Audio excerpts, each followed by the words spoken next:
Welcome to Speaking of Molbio, a podcast series about molecular biology and its trending applications in life sciences. I'm Steve Lewis, bringing you another episode of our Molbio Minutes mini episodes. Today's topic is sustainability in the lab. This is Sune Lund Sporring with insights and advice on a greener future for your research team.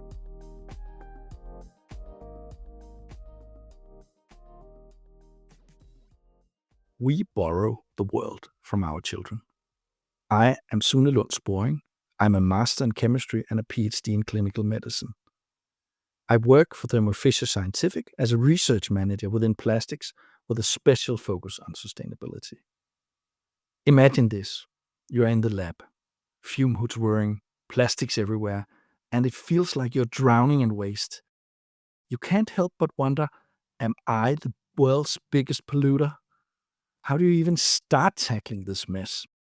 Today, we are diving into ways to make our lab greener. Stick around as we share some cool tips and tricks to cut down on your carbon footprint. First of all, you are not the first to struggle. Let me quote a familiar face to many of us, Kermit the Frog. It's not easy being green. And it's not. But you can eat the whole elephant. Just do it in small bites. Here are a few bites that include bio-based plastics, something close to my heart. Hey, don't bio-based plastics contaminate my samples? No, they don't. Molecularly identical, if you choose the right ones, mind you. After today, you'll know the basics of bio-based plastics, how to avoid some plastic pitfalls, and help separate wheat from chaff in sustainability. So, everything we do at work matters.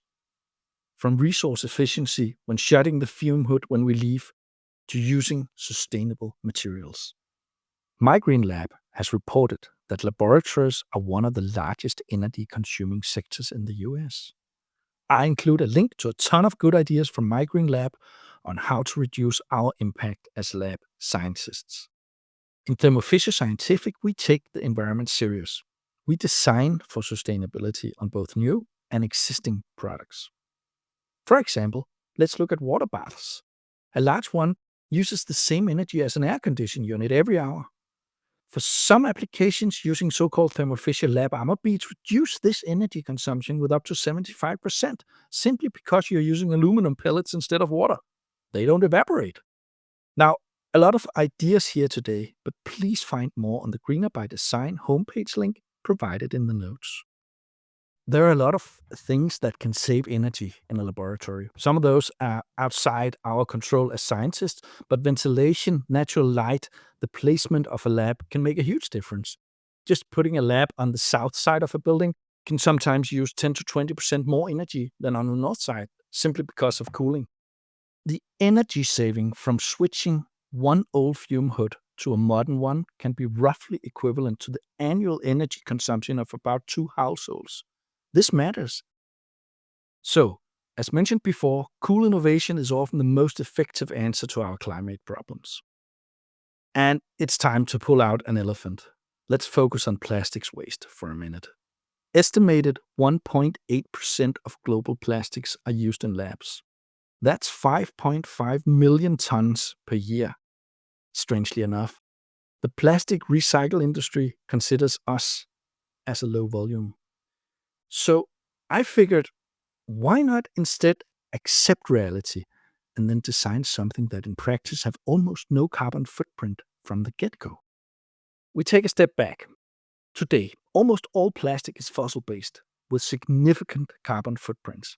We pull up oil that's used to make plastic.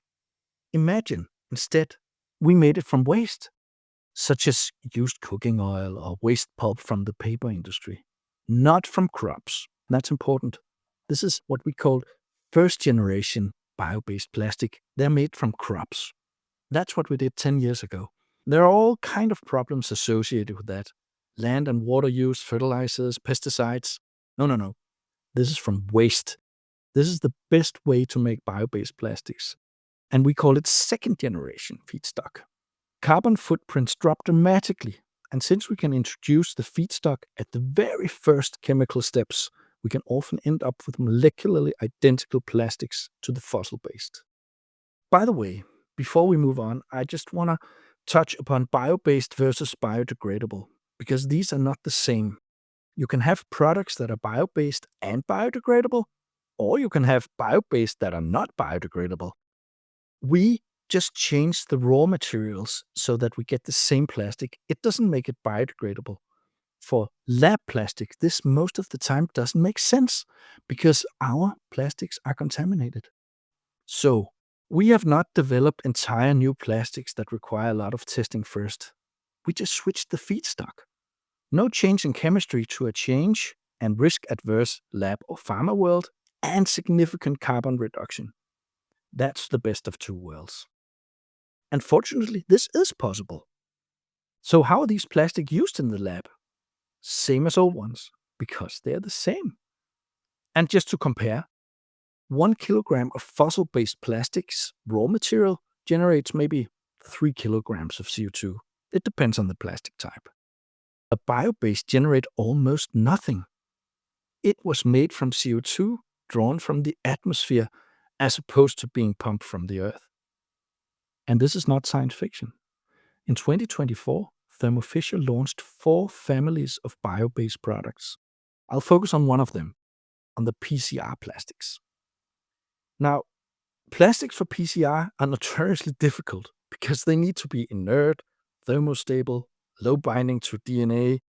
So we typically use polypropylenes of special grades. We need polypropylene, but we hate the carbon footprint. The answer? Let's use a second generation bio-based plastic, a low carbon variant with exactly the same properties. After a little work here in Thermo Fisher Scientific, we today have around 25 SKUs of PCR bio-based sustained series plastics. That's how we identify it for you. All identical in performance to the fossil-based that you know so well. It is still the exact same plastic, just with a different feedstock. Waste material, like agricultural residue. The feedstock is added so early that the monomers are identical, and the only way to discern them is by carbon-14 dating. Not something that you do all the day long in the labs, right? Well, to ID our carbon-reduced plastics, we need them sustained, as I just mentioned. And for transparency, we include a so-called green fact sheet, so everyone can check if the carbon reductions make sense. These are available also on the homepage. This is my kind of solution to one of the many problems with sustainability in the labs. Real change that also fits our daily routines.